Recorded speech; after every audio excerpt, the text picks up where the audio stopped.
আজি মাইবেলাৰ কলা কেন্দ্ৰৰ বিহু উৰুৱা পৰ্ব।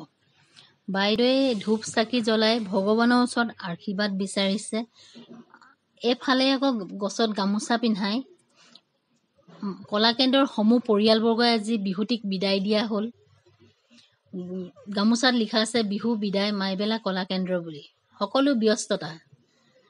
এয়া আজি বিহু উৰুৱাই আমাৰ পৰিয়ালবৰ্গই এটি প্ৰীতিভোজৰ আয়োজন কৰা হৈছে। এয়া মই সকলো আপোনালোকৰ আগত দেখুৱাই আছোঁ।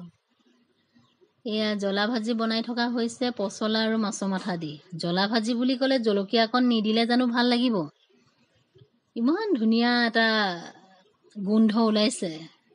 ইমান ধুনীয়াকৈ জুইকুৰা জ্বলি আছে। ইয়াত বেঙেনা, বিলাহী, আলু, জলকীয়া পুৰি পিটিকাকণ খোৱাৰ সোৱাদেই সুকীয়া। এয়া সকলো ব্যস্ততাৰ মাজত এয়া ৰেডি হৈ গৈছে চালাড, নেমু, পায়স। এক আনন্দৰ পৰিৱেশ আজিৰ এই দিনটোত। চাওকচোন, তেখেত আকৌ পায়স খোৱাত ব্যস্ত। সকলোৱে আনন্দৰ মনেৰে আজিৰ দিনটো সুন্দৰভাৱে পাৰ কৰি দিছে। চাওকচোন, ইপিনে এয়া মাংস থালি।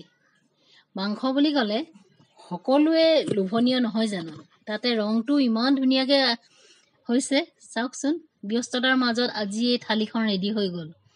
মাছ, মাংস, দালি, চালাড, লগতে এয়া পচলা ভাজি। এক আনন্দৰ পৰিৱেশ। ইমান তৃপ্তিয়ে এসাঁজ দুপৰীয়া ভাত গ্ৰহণ কৰিছে। সঁচাকৈ বহুত ভাল লাগিছে। এয়া আমাৰ দীপা বাইদেউ। তেওঁ মাংস বিলোৱাত ব্যস্ত। এক আনন্দৰ পৰিৱেশ। লগতে আকৌ এয়া জলকীয়া, নিমখ। এইদৰে আমি সকলোৱে ভাত সাজ গ্ৰহণ কৰি থাকোঁতে সন্ধিয়াই হ'ল। গ্ৰহণ কৰাৰ পিছত সকলোৱে আমি ঘৰলৈ বুলি উভতি আহিলোঁ।